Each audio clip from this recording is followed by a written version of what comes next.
And good evening, everyone. ESS Empire State Sports proudly presents the Wise Guy Sports Talk Show. Your host tonight, Joey Reno, Dave Bell, and our very special guest, Ben Todd. Ben, welcome to the program. It's great to be here. Thanks for having me. All right, so Ben, one of the main reasons we had you on, we were hoping that we'd be able to discuss this year's upcoming Stanley Cup party, but unfortunately, that is not going to happen. But one of the reasons we wanted to ask you on too was we wanted to talk about last year because you had the pleasure of performing at both Zach and Derek's parties with the cup on back-to-back nights. How the hell you did that, I have no idea, because I'm still recovering from the one night that I was with the cup. So, but we'll save that for a little bit later. Let's let our viewers get a chance to know Ben Todd. I bet you some of our viewers are looking at Ben going, I don't know him in the sports world, but I've probably seen him at Maxfield's or the Cantina or wherever you might see 6 Foot Midgets play. This is the lead singer of 6 Foot Midgets. So Ben, talk a little bit about yourself, whatever you want, and we'll go from there.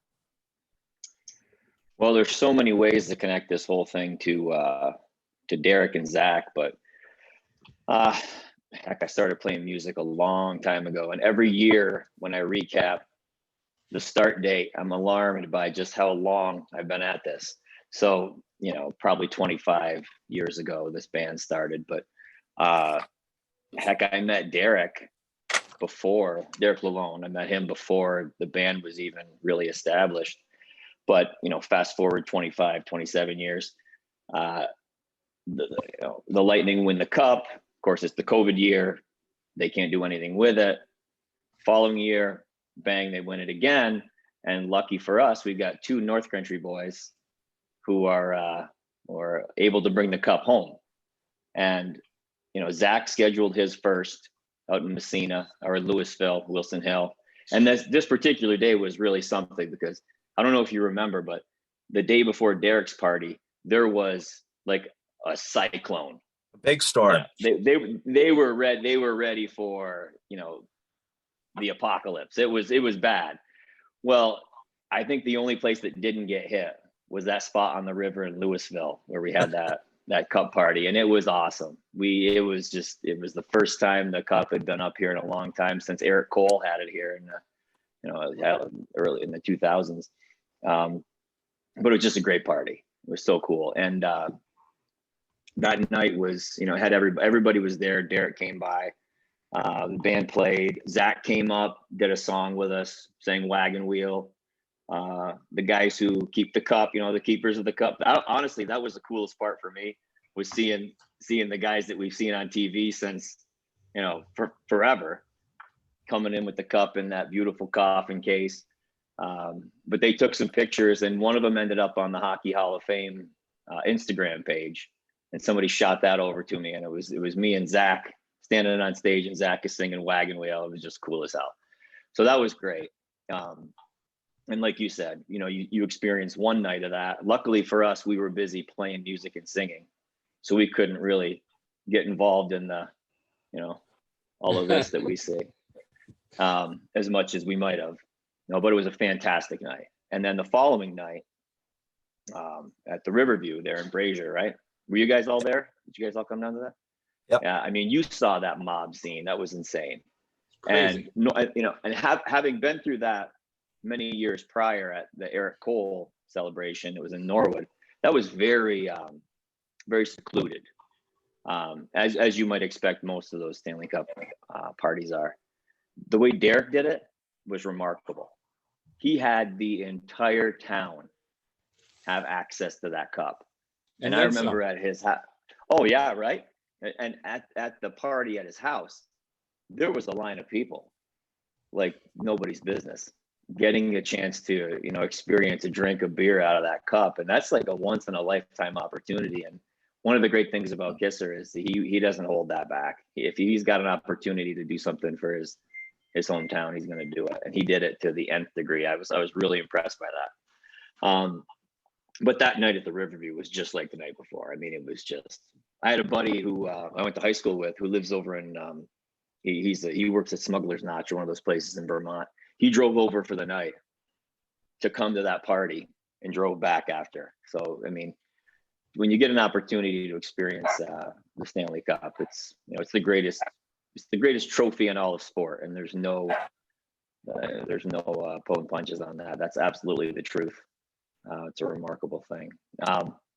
But as a musician, to get to play for people who are all having that, that great experience collectively, it was really something else. Well, and the live music just adds to it just added, speaking as a person that was there in the crowd, I guess, to, celebrating, the live music just adds to the atmosphere. I mean, it was great. Yeah, there's definitely an energy to that that's unique. And one of the great things about any party associated with sport, especially hockey, up here in the border towns, is we get to play all the tragically hip we can think of. And people love it. Love it. And it just fits. It fits. Oh, yeah. Absolutely. And you talked about the way that Kisser did it. Something that's been brought up by the three of us on a lot of our shows, because especially we've had Kisser on like 8 times, but he said that was how he was going to do it before it ever happened. If I ever get the chance, this is how it's going to be done. And man, did he pulled it off, and he brought a community together. And the amount of people that must have got their lips or their hands or their pictures taken with the cup that day. I would love to know what the final total was, because like you said, at his house, where that was supposed to be the private part. I mean, that was the only part that Pete, Dave, and I didn't go. We were at the golf course. We were at the Riverview. We were at the arena with him. That was the only place where we took a little break to catch our breath. Yeah. And the lines, they told me that the lines were unbelievable there. So, I mean, it was amazing how many people had the opportunity to see it that day. Mm-hmm. It's such a unique opportunity to get to experience that with someone who actually was on the ice and won the cup, was in that, Dave mentioned the live music atmosphere. Imagine the energy in that rink, even if you don't win it at home. Imagine the energy. It's just unbelievable. And to bring that to the hometown and to share it with people. And it really just speaks to who Kisser is as a person. Anything like that, he's gonna share it and bring it in. He's just such a genuinely great guy. It's just really cool. To add on to that, so I've had the experience of being in the rink when the Kelly Cup was won. That's the ECHL, the 2A level. I was in Cincinnati. The Cincinnati Cyclones won the Kelly Cup. So to be in the rink when that happens, and then to go to the bar where the players and the cup and everybody else is, and again to drink out of that cup, was at the time was one of the highlights of my sporting life, and it completely pales in comparison now. No offense to the Kelly Cup and the ECHL and my Cincinnati Cyclones friends, but yeah, I've got goosebumps right now just thinking back to last year. Yeah, it's remarkable. And what's funny is before the Pat Maroon incident, I'm sure you all remember that, where Pat was handling the cup with less than the best intentions. Drops it and dents it. Well, you saw the Colorado Avalanche bringing it to the geez, it gets dented once and all of a sudden it's like the thing to do. Oh yeah. God. So yeah, we were a little concerned about whether it was going to make it up here on the scheduled day. Yeah. With Kisser. Yeah, the guys were saying, they they get it done. I mean, that thing is, it's a treasure. I mean, they've got a guy, I guess, in Montreal who does all the work on it, and he Yeah, we knows got how to. Sam Smith. Yeah, They really knocked it out within 24 hours. I mean, Yeah. that was a turnaround time. So it was definitely a priority. Getting back to that day, how busy we were, Joey just mentioned that we started off at the golf. At, Meadowbrook. with Fisher, we interviewed tons of people. And the funny thing is that you don't know what to expect when you're interviewing people at this level. One of the best interviews we had was Phil Pritchard, who was the keeper of the cup, a true gentleman. And the stories he told us, and here's the weird thing that a lot of people don't know, Ben. We did an interview with him at the golf course. It never recorded. So when we were in the arena and we saw Phil, it's like, Phil, any chance of you coming over and giving us another interview? And then he jumped right at it. And Yeah. he said, absolutely. And I give kudos to him. So you don't know what to expect with these people that have been around the world and that have these high positions. But you're right. Kisser, he's one of us. He is so low key. He treats everybody like gold, unbelievable. And I only wish him the best, hoping that he gets the Detroit job. I really do. I think he will. You see all the media, but what a fantastic day that was. And I did listen to you, and I did peek out the window. I had family with me, so I didn't get a lot of time, but the band sounded phenomenal. And I just wanted to give you kudos on that.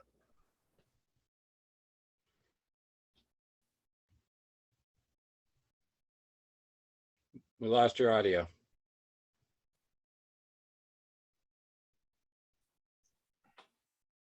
Not even now.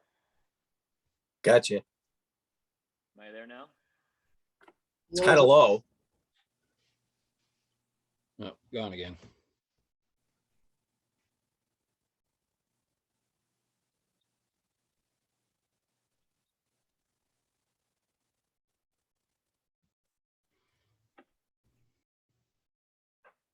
That any better? A little bit. A little bit. Well, I'll just lean in like this then. There we go. Well, Phil, the first night at the Bogosian party, I spent a fair amount of time talking to him because honestly, he's the face of the cup. He's the one that when I saw the cup, he was kind of the one I gravitated toward and spent some time with. And then the following day at Derek's place, I think I ended up spending a couple hours just like you said, Ben in his ear, listening to his stories, and that was just remarkable, to hear that guy's stories and talk about what it's like to travel with that cup. And he's just almost like Kisser in that he's just gracious and willing. He understands. I think he understands the weight that thing carries and how seriously people from these little towns, especially a border town like ours, how seriously we take being able to be in the presence of that iconic trophy. And to have two guys, that's remarkable too in and of itself, to have two guys from towns that are 15 miles apart, if that, bring it home back to back. And then for us, the guys in our band to be able to play those parties back to back was like, are you kidding me? Do you think you can do it? Damn right I could do it. Could lose a leg and still get this. So Ben, how did that come about that you played both parties? Well, I'm from the area, but I'm also good friends with a lot of people from Messina. So guys like Tom Post, his camp is where we had the part where Zach had his party, just because the location made the most sense. Right. They got in touch with me and instantly, of course, I agreed to do that. And I know Derek because when I went to college, I went to SUNY Cortland with Derek. I went in as a freshman in his senior year, and I've known him since then. And there's just a great connection with all those people from Cortland. So he made the call, and I remember back when he got married, he tried to coax me into going to Ohio to play his wedding with he goes, "I'll give you $1,000 and a bottle of Crown Royale."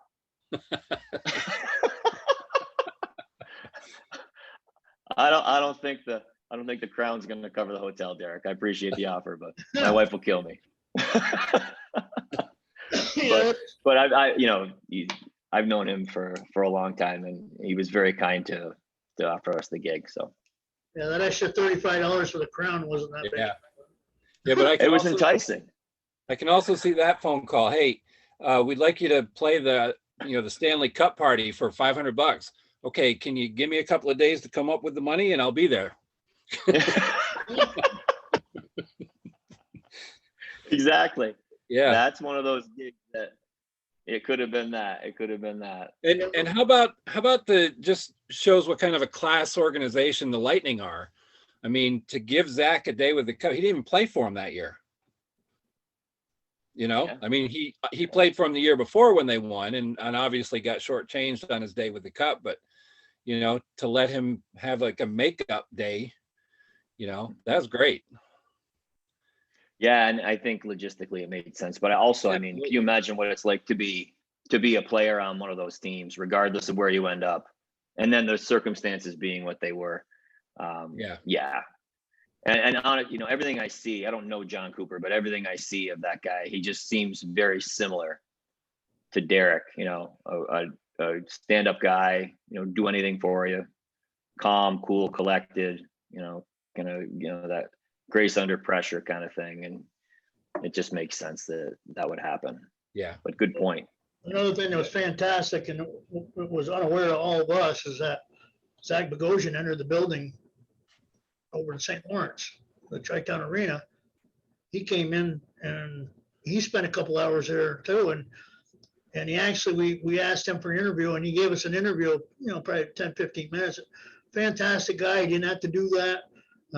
But that was another highlight of that day also. So it was nice to get to know Zach Bogosian also. And then the following year, he's back on the team. And yeah, it was fantastic rooting for that team. Yeah, and this year, I mean, who wasn't? Well, I imagine the four of us were pulling for him pretty heavily, but I think that Avalanche team was strong. My God, what a team! Yeah. And they're going to be around for a while. Yeah, the speed that team has is remarkable. Yeah. But it's on any given night, it's anybody's game. So you never know, as evidenced by that game 5 there. Well, and game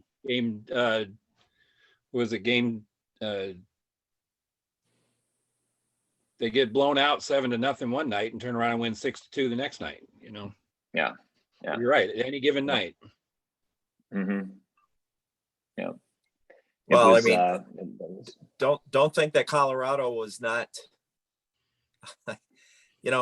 Tampa goes up 1-0 early in Game 6, and I'm sure we were all thinking, "Hey, it's going back. It's going back to Colorado."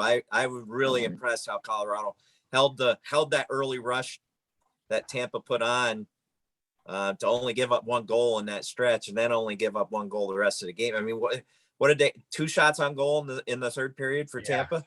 Crazy. I mean, that's. I mean, they played. They played pretty good hockey. And when they lost Game 5, I think we were all thinking this is going 7. I did not see them winning it in Tampa. I figured if they were going to win it, they were going to win it back at home in Game 7.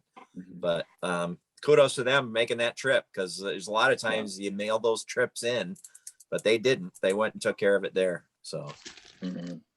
As they needed to. And I think Steven Stamkos made a really solid point, and to watch his interviews, it was really cool to see, because he had so much experience in those really heavy, finals series. And he said, it's not easy to win this cup. There is the choke factor is definitely there. Those weren't his words specifically, but that was the implication. It's really difficult to close this thing out. And he's been there. And last year when he came in, played like 1 shift. You saw that goal line roof. he threw in there. It was just like, oh my God, he just went top shelf, came in, and then you didn't see him for the rest of the game. That was really cool, and one of those amazing moments that, for me, I'll remember that forever. But Absolutely. you know, getting back to the point of this whole thing, and getting to have the cup up here 2 days in a row. I mean, to see the cup, to be. How did you prep for that? I mean, I'm sure the, because we're a little bit older now, the adrenaline carried you through those two. I just find it hard to believe you had enough juice to come back and do it on the second night. I mean, because I if something would have been going on, if the cup would have been around the next day, I don't know if I'd have had. Now maybe I would have planned it differently. Maybe I wouldn't have dove in the way I did on the night that Derek had it here. But at my age, I can't do back-to-backers anymore. So how the hell did you conjure up 2 nights of singing? And don't tell me you didn't at least have one beer at some point. Well, that's such a great question, and honestly, I hadn't even thought about it, because to me, the beauty of the whole experience was the comfort level that I had with, knowing Zach, not as well as I know Derek, but knowing him well enough. And then Derek, to play at a party that Derek's putting on. I mean, it wasn't really a pressure issue. I get what you're saying though, Joe. I mean, to do one night of that, had I been a spectator, it would have been a different story. When I'm singing, there's only so many breaks in there to do this, Right. Only, it's 3-4 minutes between any opportunity, and there's not always a drink going in there. But it was just the whole atmosphere was it was different from a typical gig. It wasn't like, a 4-hour, wedding party or corporate party or whatever, where you're just firing away. It was a lot of pomp and circumstance, a lot of announcements, a lot of, there's a really funny moment that just popped into my head at Zach's party. They had a picture of Zach with Scott Stevens from back when the Devils won the cup back in the 90s. And I'll be damned if that picture of Scott Stevens didn't look just like Jeff Tayo. I don't know if you guys know Jeff Tayo at all from Messina. But I was ripping on Jeff all night. If you saw the picture, you'd be like, he could have stood next to it and you'd have thought it was him. But a young Zach, to have his whole, and if you know Zach at all and his road to the NHL, I mean, the guy's agent. You know who his agent is? Bobby Orr. Like, who falls into that? Wow. He went out of prep school to Peterborough. Bobby was like, I think you might want to go the OHL route. Well, the kid ends up in the NHL by the time he's 18. Like, it's just amazing. So Zach had all these really neat things going on there, all kinds of, he was neat. He had his family there, his young kids. And then, flip that on its head, because the next night was exactly the opposite of a private party. Outside of some ropes to give, Derek and his crew a little space, it was the whole village. It was the whole town there, and it was a lot of fun. I'm glad that was the second night, because had that been the first night, I don't know that the second party would have gone as well as it did. Right. But when the guys in the band, I mean, we have a couple of guys, well, one guy anyway, who's not even really a hockey fan, and he was like, that was the coolest thing I think we've ever done. That was just amazing. There was a lot of that going around. Yeah.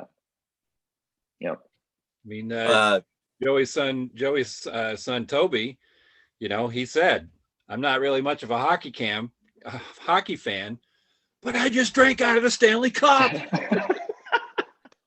There was a couple of bleeping words in there that. Well, I was trying to clean it up a little, Joe. Family show. Yeah. It's a family show. Yeah. PG.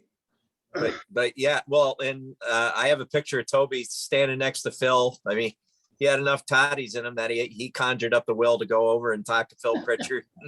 And so he, it was just And it was so cool because, especially with Phil, because I think everybody thought Phil was just, I mean, the guy, I don't know what he was dressed in at Zach's party, but he shows up in flip flops and a t-shirt. Look, it just looks like the guy, he looked like a normal guy around town, you know? And he just looks so approachable and easy to hang out with. And I think we all enjoyed a minute or two with him, even away from our interview with him. I think we all got a minute or two with him, and just be able to talk to him in a normal setting. He just a laid back, such a cool guy. Who wouldn't want to hang out with that guy? So you were already set up, and probably you might have already started singing. I don't know, but we had the little break in between the arena and before Kisser got over to the Riverview and Richie Lefebvre's garage, and Phil came in there, and we have my bastard scramble cup, which I don't know if you've known about, but it's a miniature Stanley Cup. And Phil, so we got photos of that cup and the Stanley Cup next to each other, Derek and I in them. And then Phil put on his white gloves and took a photo with me with my cup for the Bastard Scramble. And it's one of the coolest things. I mean, he put the white gloves on, and it was awesome. He was really, just really cool. And I would love, Pete and Dave and I think mentioned it to him, you know, he's got to have a book in his mind. You know, he says, he told us, no, he probably wouldn't do that because you don't want to reveal, you know, he's seen some things that you probably can't reveal, but there's got to be some other things though, like just be able to talk about to people that don't know the Brazier Falls area, just to be able to describe some of the towns he's been to. And he told us he sends a postcard to his wife from every town that he's gone to, every place that he's traveled to. I don't know what he sent from Brazier, but it probably was a picture of Pete and Dave and me. I don't know, but but yeah, I mean, he's such a cool guy. And you know, one of the other things I was thinking of too, though, how the hell did you set your were you winging it, or did you set a playlist for those 2 nights? Because I'm sure there were no love ballads planned or anything like that. No. We've been at it for so long and the guys always joke that if I ever show up with a set list, at best we get through 2 of those songs, and then I go, hey, let's try this one. They're like, don't even write it up. Just tell me what you want to play, and we'll play that. Kind of generally the crowd. Exactly. It's read the crowd. You know, if somebody yells something out, you don't want to be married to a playlist and then have somebody, you know, throw the guys off because they're just tuned into that. But yeah, I mean, and the other thing is, you know, the crowd at the Riverview versus the crowd at in Louisville at Zach's, different crowds. You know, different crowds, different energies.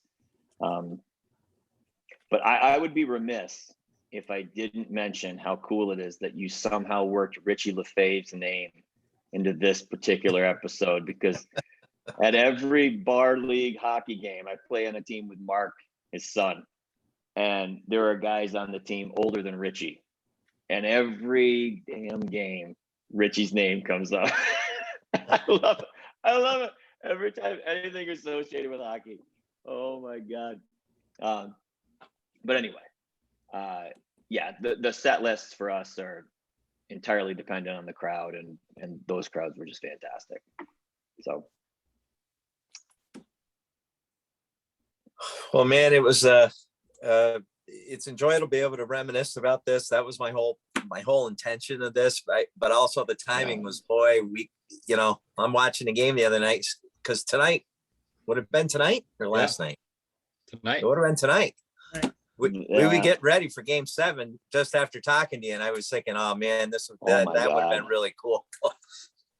That would have been very cool. And you know, as I think back on it, to think about the way things could have played out, I was in conversation with the caterer, Al Chilton, who was doing the food for that on it must have been Friday night. You know, there's a microburst coming through. We got to seriously consider getting off the shoreline, because if you've ever been in a storm on the St. Lawrence River, you know that it's no joke. There was barely a drop of rain. The fact that we dodged that size bullet, I mean, it could have been dangerous, and it was just a beautiful evening. It just went everywhere but that particular spot. And then the next evening was even God has reverence for the Stanley Cup. Yeah. Well, I mean, it rolled through here on Tuesday night because they had a tent up at Derek's house, you know, and they put the tent up, and they had to, like, if I remember right, they either had to hold off on doing it or they had, you know, rework it after the storm rolled through, because it was bad here that night. I mean, and Mickey had, you know, not that anybody was going to play the golf course that day, but Mickey had to clear the green because they were using the 9th green for the presentation of the cup at the golf course. He had to clear the green of all sorts of debris the next day because of those storms. So yeah, it was amazing that looking back, that you didn't get anything on the river that night, or at least in that spot. And did you just say it was a Tuesday? Was that a Tuesday, Wednesday? It was Tuesday, Wednesday. You were in Louisville on Tuesday. Yeah. Yeah. Summer mode, man. Tuesday, Yeah, Friday, everything's Friday.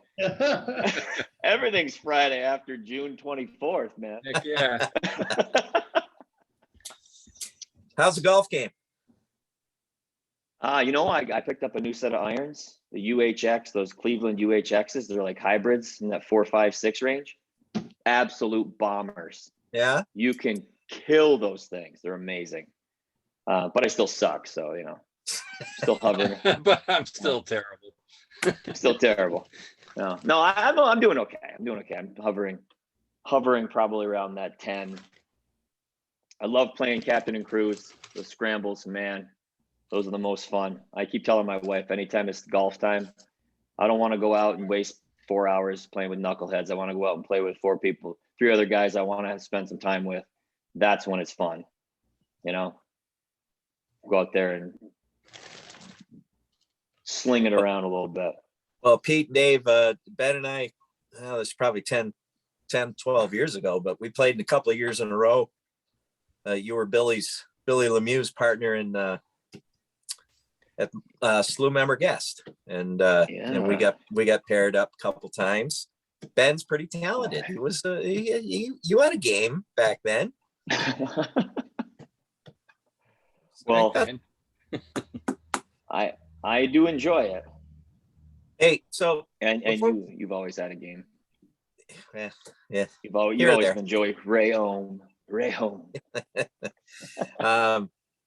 So before we let you go, I did want to talk about one. It's something you think about, you take for granted maybe in some ways, because I don't go out the way I used to go out, but when you did go out, you'd look around. Who are the bands? You know, is there a band tonight? Is there a band playing? 6 Foot Midgets? Where's 6 Foot Midgets at? But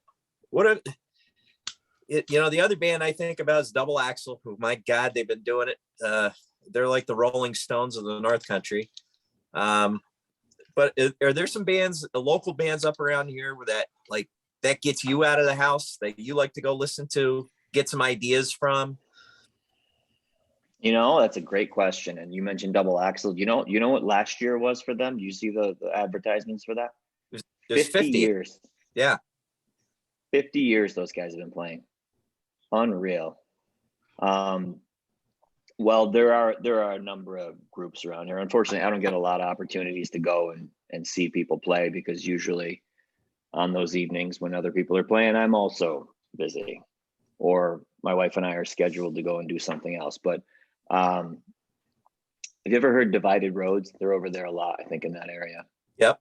I like them because they play a lot of different material, stuff that we don't play. We're more like in that 80s rock and roll, danceable stuff that, we used to hear on the radio, FM radio back in the day. They're pretty good. There's a new band out of Potsdam here called the 11B. Actually, the guitar player is the son of one of my good buddies from high school. And it's just a really good collection of kids. And it's so funny because they play a lot of the stuff that would have been classic rock when we were in high school. They play a lot of like Zeppelin, and they play some Queen. They play some, and they're really good. They're a talented bunch of kids, and every time I see them, they get better. So they're up and coming. I expect them to be around for a while. Rock when I was in high school. Yeah, it was like on the radio and new, right? That wasn't classic rock when I was in high school. It was present rock. That was current rock when I was in high school. That's right. That's right. And you know, I think it would be silly of me not to mention this, but my daughter is coming home. She's living in Key West right now. After college, she went down there. She's working in the theater down there, and she started playing music on her own. And over COVID, when we were all home, we did that Couch Fest thing. I don't know if you guys saw any of those. I did. We just did like the family music from home. Well, that kind of spurred the girls to start doing some of the stuff on their own. And this year for Potsdam Summerfest, they're going to do a Friday show. And I'll tell you what, I mean, I'm obviously biased, but those girls, wow, the family harmony together, it's just remarkable. It's like three people with the same voice singing different notes. It's really cool. So they're going to do some stuff this summer, and I expect them to do more and more. And I'm just really psyched that my daughter's actually doing it and making a living down in Key West. Whereas for me, it's just pocket change, right? Pay for the golf. Key West. So do we have a new vacation spot, Ben? We do. We do. Nice. It's a place Nice. to be. One of my favorite places in the country. Right? How can you not like Key West? Haven't been there yet, but I'm only a 5-hour ride from there in the wintertime. So Where are you in the winter? I'm in Winter Haven. Okay. So just west of Orlando. So that is on my bucket list for this winter, to bike down to the Keys. So. Mm-hmm. Well, a buddy of mine, we were down there and we got the traditional, American Airlines flight issue. We were in Key West, and they canceled our flight and gave us another flight out of Miami.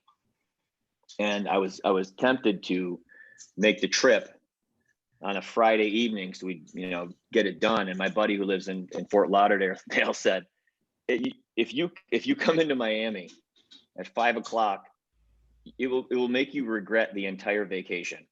Stay the hell away from Miami traffic. So we opted to do it a different route, and we went in the morning. And I'll tell you, we went on a sunrise drive from Key West up through that all the Keys on that road that's essentially a bridge, and it was gorgeous. The girls, we got a convertible. It was amazing. The girls have all kinds of photos and the memories from that. They rival the memories from being in Key West. So that's worth it. If you're taking a bike down there, you're gonna love it. Yeah, the only thing I'm gonna regret, from what I understand, is the last part of it is only 40 miles an hour. So, but Well, I'll be able to catch the sights at 40 miles an hour versus 80. So I guess I'll be doing okay. well, and having been in Florida before, I'm pretty sure the speed limits don't apply to motorcycles. So I think you're gonna be okay. We don't apply to anybody down there. Yeah. Scary as hell. They're those are just suggested signs. Yeah. I just saw a new thing that just came out that Florida has the worst drivers in the nation. I'm going to tell you what, I always thought it was like Jersey or New York. No, Florida's terrible. So I can't imagine. Well, Go ahead. think about who moves to Florida. Exactly. Yeah, we do. Yeah, I know. Yeah. Oh, yeah. When you get ready to retire, that's not in your best driving years. Let's just say that. Well, Ben, so glad that you came on. This has been great. It was just nice to reminisce about, again, one of the just coolest days ever. All four of us were there. You get to see it twice, and that was part of the reason that was the main reason I wanted you on. I wanted to hear about a little bit more about Zach's party. He gave us a good idea of what happened there, and and how lucky we all are, but especially you guys to be able to play in front of the cup two nights in a row. Is quite a thing. And now, fingers crossed. Well, we got one of two things is going to happen. We're either going to be Tampa Bay Lightning fans or Detroit Red Wing fans here within the week. So I'm all set to get some new gear if that's what it takes. And I can retire that Bolts hat. and it sure would be fun. This would be so different because now Kisser's going to be in charge if he's named the new head coach. To watch him try to grow a team that's really struggled. Detroit, I mean, this is a legendary franchise, and they have struggled the last 3, 4, 5 seasons. I don't know the last time they made the playoffs, honestly. So and the whole storyline behind that possible transition is just awesome because, of course, I think Steve Yzerman is the one who hired Derek when he came to Tampa.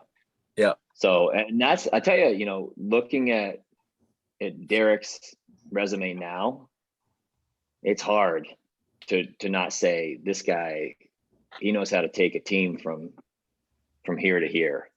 He knows how to develop players. He knows how to, but I mean, obviously it's up to them, and they're, way smarter than us when it comes to that. But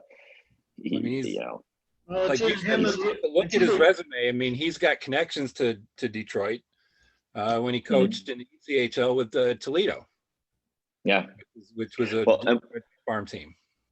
Yeah, and when he came home, it was, back in those Toledo days, he would come home for golf tournaments. He'd bring, in Derek fashion, he'd come home with a duffel bag full of swag.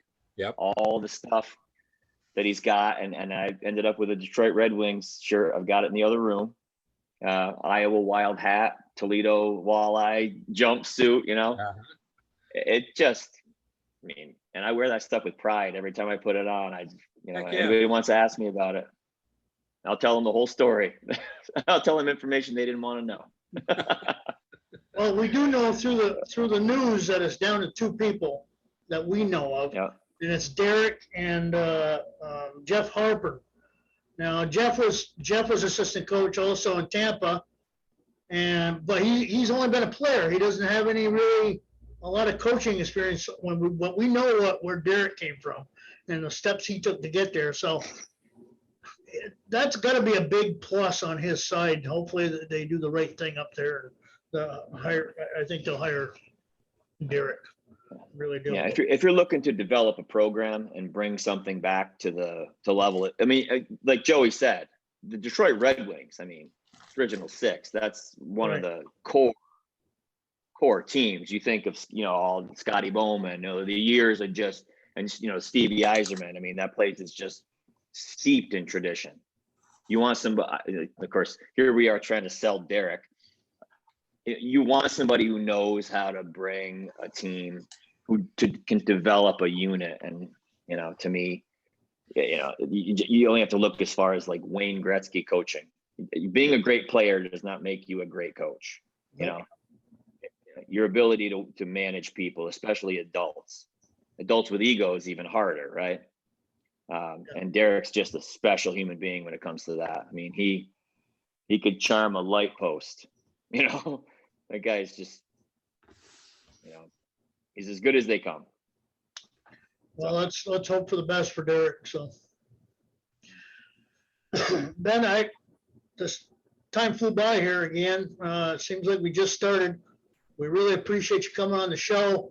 Wish nothing but the best for you. Hopefully, we get more stories in the future when we get to see you around. Hopefully, maybe Detroit again. You never know. That'd be great. Well, I really appreciate you guys having me on. It was a lot of fun. Thanks for coming on. That's going to be it here on ESS Empire State Sports and the Wise Guys Sports Talk Show. For Joey Reno, Dave Bartlett, myself, Pete Gosselin, our very special guest, Ben Todd. Good night, everybody, and stay safe.